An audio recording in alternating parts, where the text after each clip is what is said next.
All right, so it's been a while since I've actually stopped and recorded, but I'm here today at Lei Chung.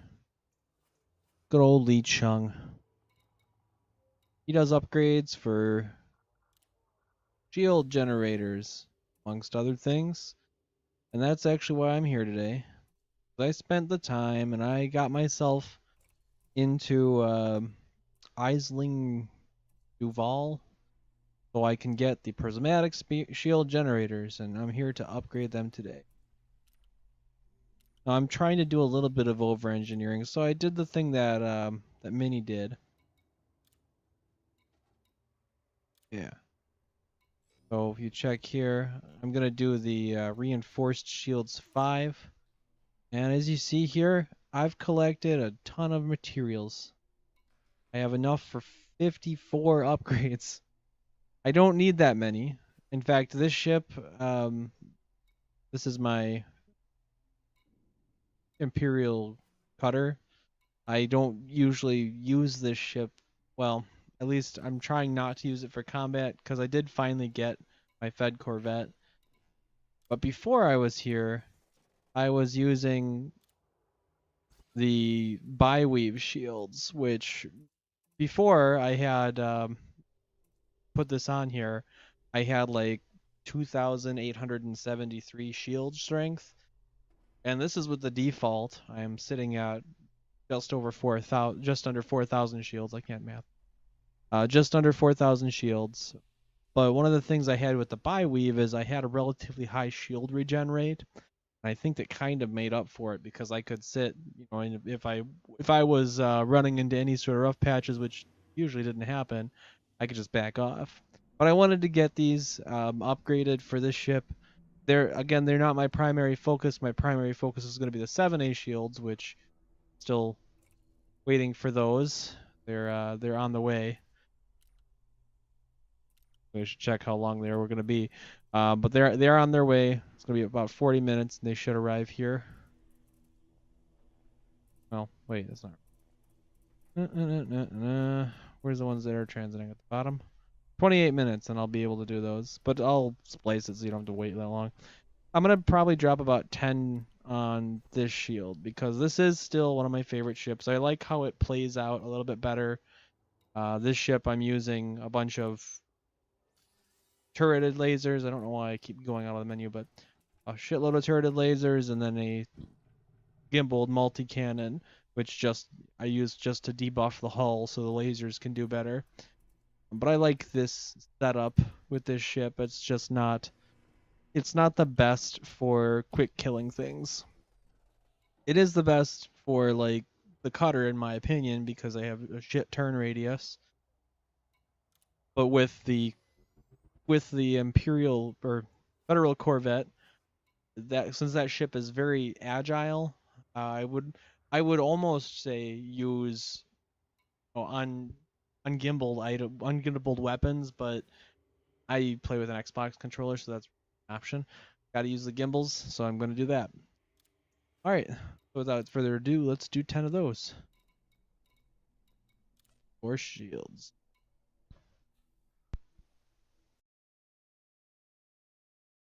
So let's apply this one, and then we're going to try again a few more times.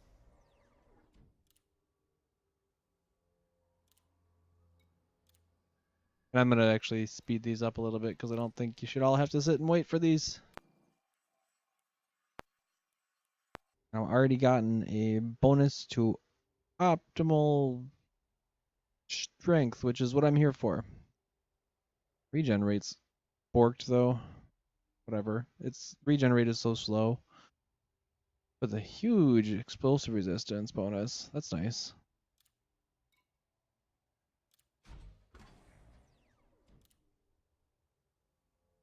So let's look at the results I got on my cutter so far. Looks like I have 5,024.4 shield strength, which is good. Significantly higher than where I was before at 2775-ish. Or sorry, 2875-ish. So pretty decent increase. I'd say probably worth it. I don't know. almost twice as many shields, but I'm losing some resistance. Before I had resistance values that were all in the 50% margin. Shield thermal resistance, 31%. That used to be around 50%. Everything actually 60. But because I'm no longer using thermal resistant shields and because I've created this, I don't know. I think it's still going to be better ultimately. We should probably start watching out for lasers though. Beam lasers seem to be a very popular choice for NPC. All right, so I finally got it. The Prismatic Shield Generator 7A finally arrived at the station, so it's time to do some shield grinding. Do this.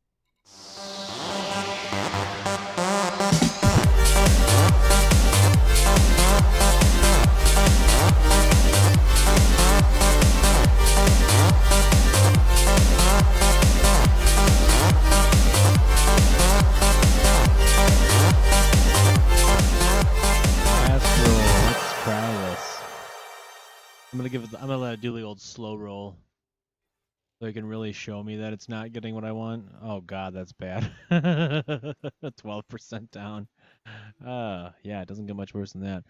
But I did get the rolls I wanted. Actually got a pretty decent one. Right kind of in the middle of the road for like what these offer, but as far as the optimal strength, I think I did pretty good. So let's take a looker.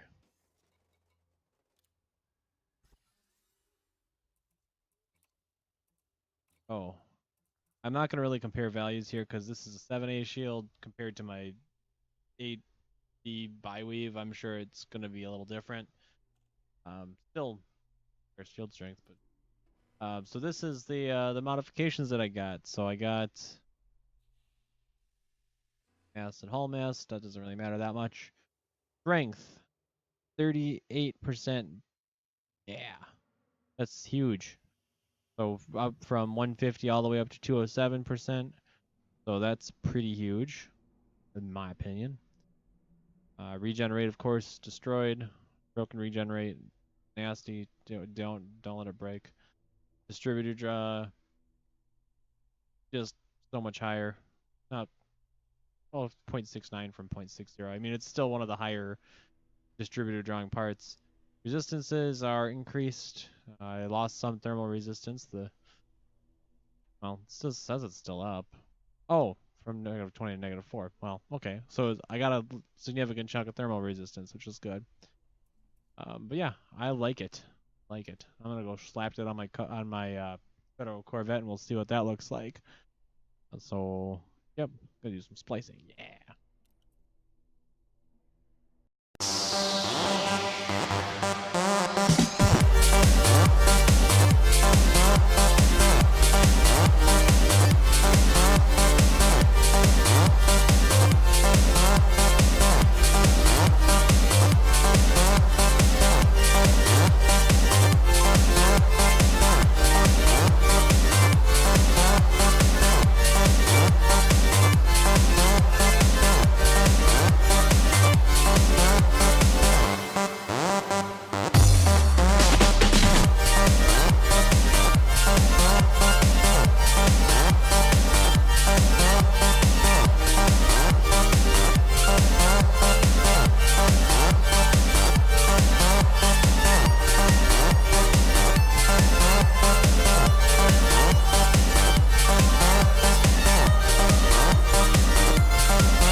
All right, so right off the bat, as you can see, prismatics are using a lot more power. Ooh. And we're jumping our shield strength up from 2784.6 is now jumped up to 4,954.5.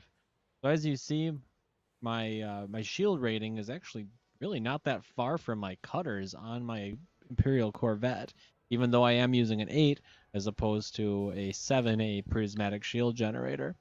The significant change is basically because this particular generator I dumped a lot more attempts into, so I got a really high multiplier. And yeah, so I think that's something to be said. A modified yet not optimized engineered cutter is comparable to some of like the best Corvettes if you really sit and put a lot of resources into it. You're basically it's a balance issue if you look at it. But let's put it on. We'll compare the total numbers.